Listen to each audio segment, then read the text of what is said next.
નમસ્કાર વિદ્યાર્થી મિત્રો, આજે આપણે ધોરણ 11 માં પ્રકરણ 3 માટે વિકલનના કેટલાક સૂત્રોની ચર્ચા કરીશું અને પછી એના આપણે એક્ઝામ્પલ કેવી રીતે ગણી શકાય એની વાત કરીશું.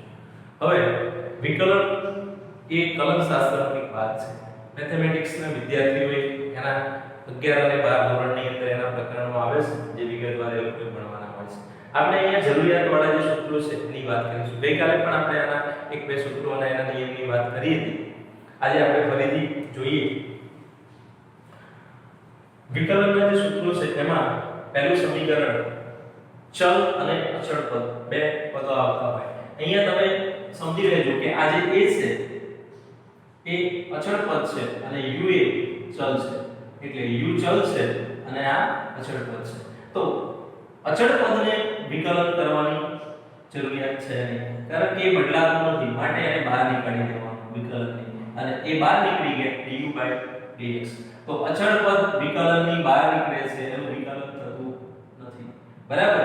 તો આ બાબત આપણે આ રીતે ધ્યાનમાં લઈશું. ધારો કે આપણી જોડે આવું સૂત્ર છે p = mv. હવે m અને v માં m અચળ રહે છે ગતિ દરમિયાન, v બદલાય છે, તો આ અચળ પદ કહેવાય, ચલ કહેવાય. આનું જ્યારે હું વિકલન કરું સમયની સાથે તો આવું લખાય d/dt of p m d/dt of mv આના જેવું થઈ d/dx of au. તો d/dt of mv. હવે m અચળ રહેતો હોય એનું વિકલન નહીં કરીએ, અને આ રીતે m dv/dt. તો આ વિકલન ખાલી માત્ર કોનું થશે? v નું થશે.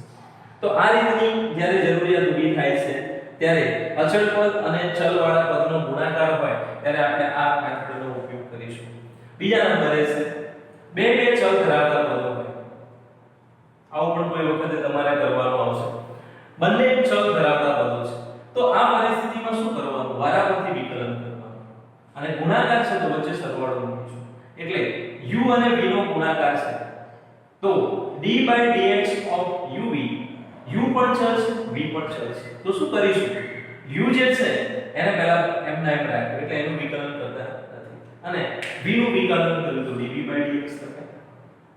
ગુણાકાર છે એટલે સરવાળાનું નિશાન અહીં મૂકીશું, અને હવે જેનું વિકલન બાકી હતું એનું વિકલન કરીશું, બાકીનાને અચળ રાખીશું. એટલે v ને અચળ રાખ્યો, du/dx.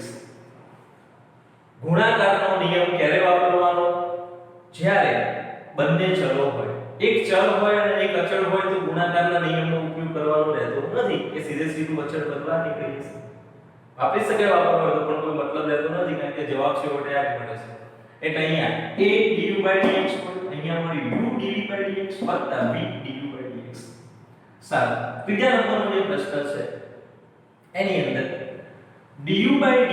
હવે આ v ની સાપેક્ષે u નું વિકલન હતું.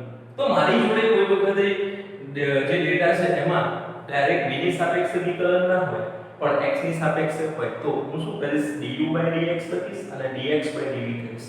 એટલે ત્યારબાદ x નું v ની સાપેક્ષે વિકલન કરીશ. તો અહીંયા આને બે રીતે લખાય છે, આ રીતે પણ લખાય, અને બીજી ભાગાકાર વાળી મેથડમાં લખવું હોય તો du/dx ભાગ્યા dv/dx. x ની સાપેક્ષે u નું વિકલન, x ની સાપેક્ષે v નું વિકલન. આ જ વસ્તુ રજૂ કરે છે. બરાબર? કોઈ વખતે જરૂરિયાત પડશે રેર કેસની અંદર. ત્યાર પછી du/dt.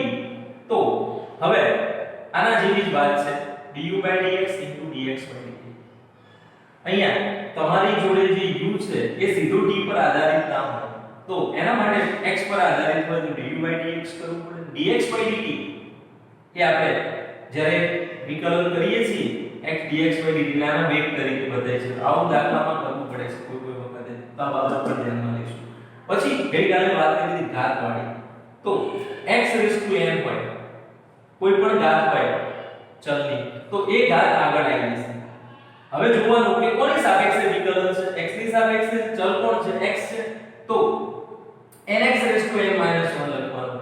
અને ધારો કે વિકલન x ની સાપેક્ષે છે અને ચલ u છે, તો વધારાનું કામ du/dx લખવાનું કરવાનું છે. એટલે d/dx of u n માટે n u n-1 du/dx. અહીંયા અને આમાં શું ફેર છે? તો જ્યારે વિકલન જે નું કરી રહ્યા છે જે વિધેયનું એની સાપેક્ષમાં જ હોય તો અહીંયા પાછળ dx/dx લખવાની જરૂર નથી. જ્યારે તમે જેનું વિકલન કરી રહ્યા છો u નું વિકલન x ની સાપેક્ષે છે માટે અહીંયા એક્સ્ટ્રા du/dx લખવું પડશે. એટલે x નું વિકલન x ની સાપેક્ષે હોય તો dx/dx નહીં લખે કારણ કે 1 થઈ જાય છે. જ્યારે du(n/dx) હોય તો nu(n-1 du/dx આ નિયમ પ્રમાણે લખ્યું. n આગળ આવતા રહે એક ઘાત ઓછી કરી u(n-1) લખે જે અહીંયા છે. આની અંદર આ સિસ્ટમ વાપરવાની છે nu(n-1). એટલે એક આ તમારે ખાસ ધ્યાનમાં લેવાનું છે. પછી એક આટલા સમીકરણ મોટા ભાગે આપણે વાપરતા હોઈએ છીએ. કોઈ વખતે sin વિધેય આપેલું હોય તો એનું વિકલન કરવાનું થાય તો sin વિધેય ત્રિકોણમિતિય વિધેય છે જેનું વિકલન cos થશે. એટલે sin x નું વિકલન cos x થાય. હવે માની લો કે અહીંયા થીટા ની જગ્યાએ કોઈ બીજી વેલ્યુ છે ઓમેગા t છે અને તમે આવું વિકલન કરો છો d/dt of sin omega t. તો આમાં તો x હતો અને x ની સાપેક્ષે તો કઈ નવું કરતા નથી. પણ જ્યારે આવું હોય ત્યારે sin વિધેયનું વિકલન cos ઓમેગા t તો લખવાનો જ નિયમ પ્રમાણે. sin હોય તો cos કરી જ દેવાનું અને હજી કૌંસવાળા જે પદ છે એનું અલગથી વિકલન કરવાનું. તો d/dt of ઓમેગા t અને આનો જવાબ મેળવશો તમે તો શું બનશે? ઓમેગા અચળ છે t તો ઓમેગા dt/dt ઓમેગા dt/dt તો આવું બન્યું cos omega t omega dt/dt અને આનું તમે dt/dt એટલે 1 થઈ જાય તો એક આગળ આવતો રહે અને ઓમેગા પણ આગળ આવતા આવું વિકલન બને ઓમેગા cos ઓમેગા. એ જ રીતે cos હોય તો sin થાય. આ યાદ રાખવાનું sin નું cos થાય cos નું sin થાય. હવે લોગેરિધમ ની અંદર રેશિયલ લોગ હોય તો એનું વિકલન 1/u. આ આપણે સૂત્ર જ યાદ રાખીશું. આનો ઉપયોગ કોઈ વખતે કરવાનો થાય તો સીધું ln u નું વિકલન 1/u થાય છે. બરાબર? આ યાદ રાખવાની બાબત છે. આને ઇમ્પ્લિમેન્ટ શરૂ કરીશું. અને e ની ઘાતવાળા ચલ ઘાતાંકીય વિધેયો હોય તો એનું વિકલન e નું વિકલન e u થાય છે. એમાં કોઈ ફેરફાર થતો નથી. દાખલા તરીકે આવું આપેલું હોય e d/dx of e⁻kx તો e ની ઘાતવાળા જે પદો છે એનું વિકલન કેવી રીતે કરીશું? તો e⁻kx તો લખી જ દેવાનું આમાં લખ્યું. અને હવે kx નું અલગથી વિકલન કરવાનું. તો kx નું વિકલન આ રીતે કરશો તો શું થશે? k થશે. એટલે k e⁻kx. બરાબર? જરૂરિયાત પડે એમ આપણે આનો ઉપયોગ કરીશું. હાલ આપણે માત્ર ને માત્ર આ 1 2 3 અને 4 આ સમીકરણો યાદ રાખીશું અને આને ધીમે ધીમે મેમરાઇઝ કરીશું. યાદ રહી જશે. બરાબર? આ કોષ્ટક જે આપેલું છે પરિશિષ્ટ 3.1 ની અંદર આ કોષ્ટક તમારે તૈયાર કરવાનું છે. આવું ને આવું સંકલન માટે છે. બરાબર? જ્યારે સંકલનની જરૂરિયાત પડશે ત્યારે આપણે એની ચર્ચા કરીશું. હાલ આના આધારિત દાખલાઓ કેવી રીતે ગણાય છે એની વાત કરવી છે. બરાબર? એક અહીંયા દાખલો જોઈએ.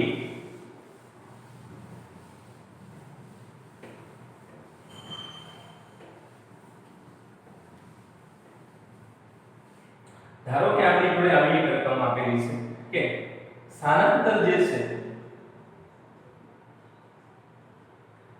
x of t એ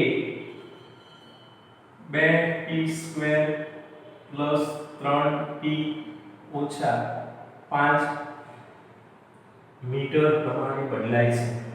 આ સ્થાનાંતર સૂત્ર છે. સ્થાનાંતર આ રીતે બદલાય છે જુદા જુદા સમયે. t = 0 મૂકો, t = 1 મૂકો, t = 2 મૂકો. તો t = 3 સેકન્ડ માટે પદાર્થનો વેગ કયો એટલે તત્કાલીન વેગની વાત કરીશું. શોધ. તમને આવો પ્રશ્ન પૂછેલો છે ધારો કે આવો એક્ઝામ્પલ તમારે ગણવો છે, પૂછી શકાય છે પરીક્ષાની અંદર, આવા બધા ટૂંકા પ્રશ્નો આવી શકે છે, તો તમારે શું કરવું પડે? તો આ દાખલો ગણવા માટે તમને બે બાબતોની ખબર હોવી જોઈએ. સ્થાનાંતર સૂત્રનું વિકલન સમયની સાપેક્ષે કરવામાં આવે તો વેગ મળે છે એ આપણને ખબર હોય તો આપણે આ દાખલાને ગણવાની શરૂઆત કરી શકીએ. ત્યારબાદ શું થાય? તો વિકલનના નિયમો આપણે ગણવાના. વિકલનના જે સૂત્રો છે એ આપણે અહીંયા એપ્લાય કરવાના થાય. તો હવે આ જે પ્રશ્ન છે આની અંદર વેગ શોધવાનું કીધું તો વેગ એટલે dx/dt. બરાબર સમજી લેજો. એક દાખલો આવડશે તો આના જેવા બીજા દાખલા તમે ગણી શકશો. dx/dt અહીંયા t ના વિધેયમાં છે તો v = d/dt અને હવે xt નો જે જવાબ છે એ એઝ ઇટ ઇઝ ભરી નાખીએ. 2t² + 3t - 5 એમના એમ અહીંયા ભરી નાખવાનું છે. સારું, હવે તમે જુઓ કે જે વેગ છે એ આ રીતે આવશે. 2t² છે તો અહીંયા આપણે ગુણાકાર જે છે 2t² માં બે અચળ છે અને t ચલ છે. ચલો સરવાળા સ્વરૂપે આપેલા હોય કે પાતાકી સ્વરૂપે આપેલા હોય એને આપણે બધાને d/dt અલગ આપી દઈએ તો આવું લખાય d/dt of 2t² પ્લસ છે એટલા માટે પ્લસ લખું છું d/dt of 3t માઈનસ અહીંયા છે d/dt of 5. હવે આની અંદર આ જે પદ બનેલું છે આ પદને તમે બરાબર ધ્યાનથી સમજો તો 2 અને t² અચળ અને ચલ, અચળ અને ચલ, અહીંયા માત્ર અચળ. હવે અચળ પદનું વિકલન શૂન્ય થાય એવું આપણે ગઈકાલે કર્યું કારણ કે બદલાવ થતો નથી. બદલાવ ના થતો હોય તો પદ કેવું ગણાય? અચળ ગણાય. એટલે અહીંયા આ બાબત ધ્યાનમાં લઈએ. આખે આખું પદ અચળ છે માટે એનું વિકલન 0 એટલે છેલ્લું પદનું વિકલન તો 0 થઈ ગયું.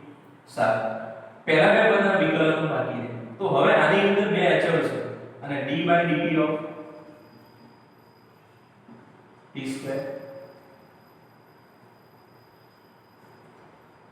આની અંદર ત્રણ અચળ છે d/dt of t અને આનું વિકલન 0 કારણ કે અચળ પદનું વિકલન શૂન્ય થાય સમય સાથે એમાં કોઈ ફેરફાર થતો નથી. સારું, આનું એક વિકલન કરી નાખીએ એટલે આ એક્ઝામ્પલનો જવાબ મળે.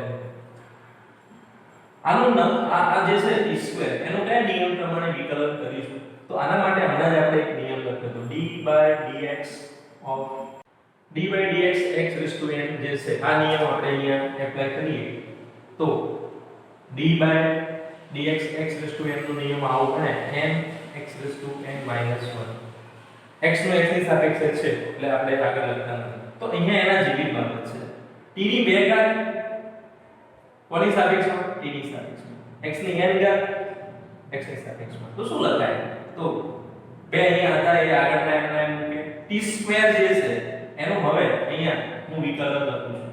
તો n આગળ આવતો તો એમ 2 આગળ આવતા રહેશે. t ની 2 - 1 વત્તા 3 d/dt of t⁴1. હવે કશું ના હોય તો એક ઘાત ગણાય. એટલે અહીંયા તમે સમજો કે d/dt of t ની 1 ઘાત છે અને t ની 1 ઘાત હોય તો એક આગળ આવતો રહે. d/dt પ્રમાણે અહીંયા t ની કેટલી ઘાત લખો? t⁴1 - 1 n - 1 છે અને 1 - 1 એટલે શું થાય? 0 થાય. તો 1t⁴0. હવે આપણે જાણીએ છીએ કે કોઈ પણ ની 0 ઘાત હોય તો એક જવાબ થાય. એટલે 1 ઇન્ટુ એનો મતલબ કે dt/dt નો જવાબ 1 થાય છે. એ આગળ પણ આપણે જોયું. તો આની જગ્યાએ હું 1 લખી દઉં અને આ તો 0 હતું. 0 લખવાની જરૂર નથી હવે. તો આનો જવાબ શું થશે? 2t ની 1 ઘાત અને આગળ 2 થાય એટલે 4t થાય. 4t + 3 અને એકમ આવશે મીટર પર સેકન્ડ. હવે કઈ સેકન્ડ માટે કીધેલું છે? 3 સેકન્ડ માટે. મિત્રો 3 સેકન્ડ માટે કીધેલું હોય તો ત્રીજી સેકન્ડે કેટલો વેગ છે એ શોધવા માટે આજે જવાબ મળેલો છે v = 40 + 3. આની અંદર t બરાબર જે પણ સેકન્ડ કીધી હોય એ મૂકી દેવાનું. અહીંયા 3 સેકન્ડ કીધેલી છે. 3 સેકન્ડ માટે v3 = 4 + 3 એટલે 12 + 3 જવાબ મળશે 15. બરાબર. સારું. હવે આ દાખલો જે છે એના જેવો જ એક બીજો એક્ઝામ્પલ જોઈએ. એક્ઝામ્પલ ની અંદર આપણને xt નું સૂત્ર આ રીતે આપેલું છે. xt = 2t² એની જગ્યાએ માની લો કે 2t³ પ્લસ 3t² પ્લસ 5 આવું સૂત્ર છે. આનો તમારે વિકલન કરવું છે તો આ બાજુમાં લખાશે d/dt xt. ચાલો આના જેમ જ વિકલન કરવાનું છે. તો શું કરીશું? તો બે ને એમ રાખીશું. d/dt ઓફ t³ d 3 એમ રાખીશું. d/dt ઓફ t² અને d/dt ઓફ 5. સારું. આટલું જે કામ કર્યું આના સિવાય જોઈ લેવાનું છે કે અચળ પદો અને ચલ વાળા પદોમાં બંને વચ્ચે કઈ રીતનું રિલેશન છે અને કેટલી ઘાતો છે ખાસ કરી જોઈશું આપણે. સારું. આની જગ્યાએ શું મૂકે? d/dt of xt. તો આ શું બતાવે છે? સ્થાનાંતરનું સમયની સાપેક્ષે વિકલન, જેને આપણે તત્કાલીન વેગ કહીએ છીએ. વેગ લખી દેવાનો છે, t પર આધારિત છે. ચલો બે એમના d/dt ઓફ t³. તો આનું વિકલન હવે હમણાં મેં નિયમ આપ્યો એ પ્રમાણે કરીશું તો શું થશે? તો કે 3 આગળ આવતા રહેશે. 3t - 2 - 1 પ્લસ 3t² નું વિકલન તો કે 2 આગળ આવતા રહેશે. t - 2 - 1 પ્લસ 5 અચળ પદ છે. અચળ પદનું વિકલન શું થશે? 0. તો vt = શું મળશે? 2 કૌંસમાં 3t અહીંયા સોરી ભૂલ છે. શું આવશે? 3 - 1 કારણ કે t³ છે તો 3 ની આમાં 2 - 1 કરેલું છે તો અહીંયા આવશે 3t² પ્લસ 3 કૌંસમાં 2t અને પ્લસ 0. તો vt = 3 × 6 6t². 6t. હવે તમને કોઈ સમય કીધો હોય કે 4 સેકન્ડે કેટલો વેગ હશે, 3 સેકન્ડે કેટલો હશે, 2 સેકન્ડે કેટલો હશે, 0 સેકન્ડે કેટલો હશે, તો એનો આધાર કોની ઉપર રહેલો છે? વેગના સમય આધારિત સૂત્ર. બરાબર. તો આ રીતના પ્રશ્નો ખાસ પૂછાય છે એક્ઝામની અંદર. તો આપણે આ બાબતો ધ્યાનમાં લઈશું. બીજી એક બાબત, ઘણી વખતે તમને સરેરાશ વેગ કીધું હોય તો સરેરાશ વેગ અને તત્કાલીન વેગ જુદી જુદી બાબતો છે. સરેરાશ વેગ શોધવાનો કીધો હોય તો સ્થાનાંતર સૂત્રનો ઉપયોગ 2 વખત કરવાનો થાય અને એ બાદબાકી કરીને લાવવાનો જવાબ છે. જે તત્કાલીન વેગ શોધવાનો કીધો હોય તો એ વેગ આપણે આ રીતે ધ્યાનમાં લઈશું. બરાબર. તો સ્થાનાંતર સૂત્રની મદદથી જે વેગ લાવીશું બાદબાકી કરીને એ કયો હશે? સરેરાશ હશે. એમ કે ત્રીજી સેકન્ડે અને ચોથી સેકન્ડે વેગ કેટલો તો વિકલન કરીને જવાબ લખાય.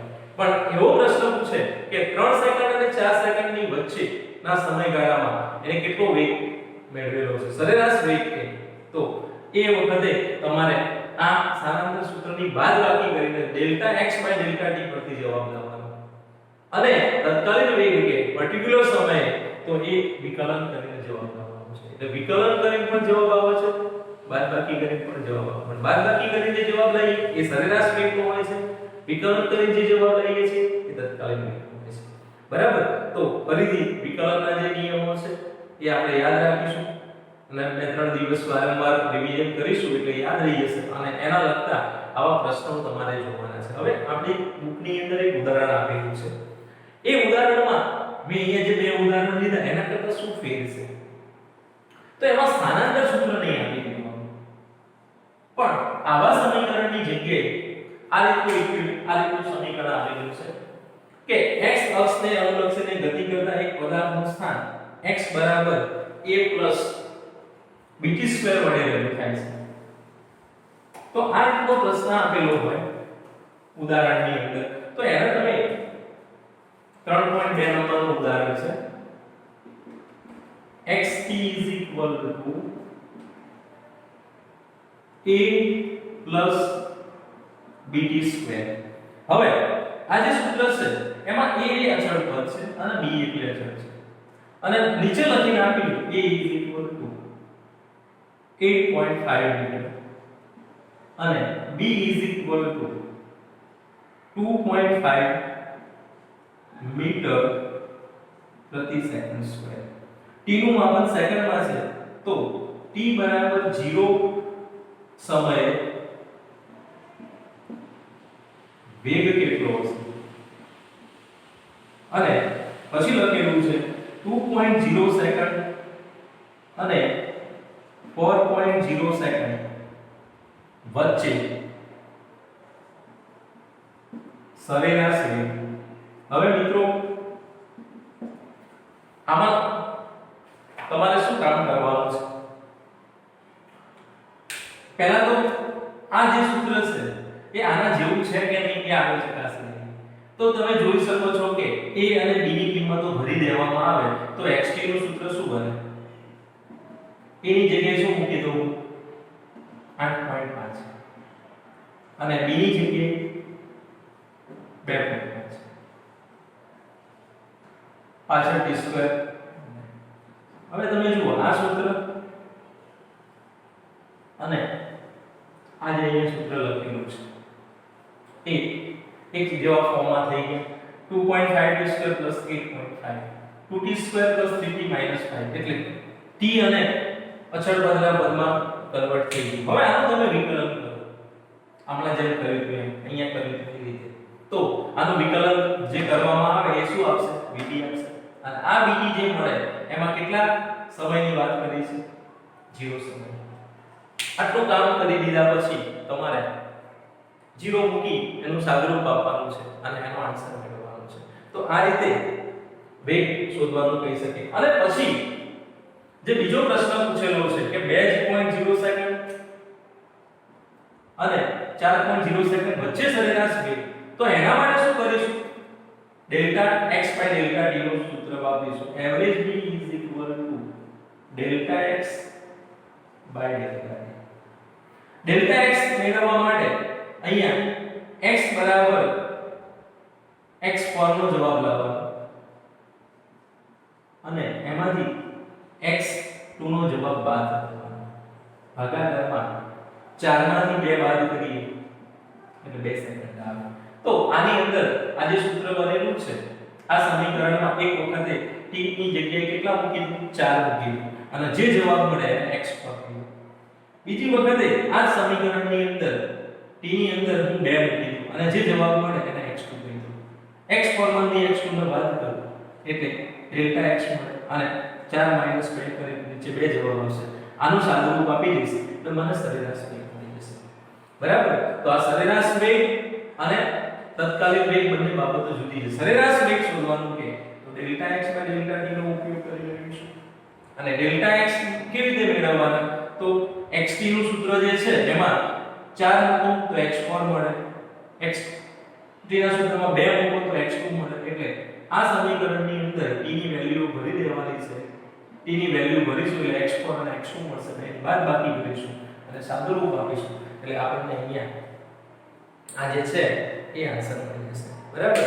તો આ રીતના પ્રશ્નો તમારે જોવાના છે. કોઈ એક્સ્ટ્રા બુકમાં પણ હોય વેગ શોધવાના, સરેરાશ વેગ શોધવાના, તો તમારે એનું પુનરાવર્તન કરવાનું છે. બરાબર? હવે આગળનો જે મુદ્દો છે પ્રવેગ વાળો એ આપણે નેક્સ્ટ વખતે લઈશું.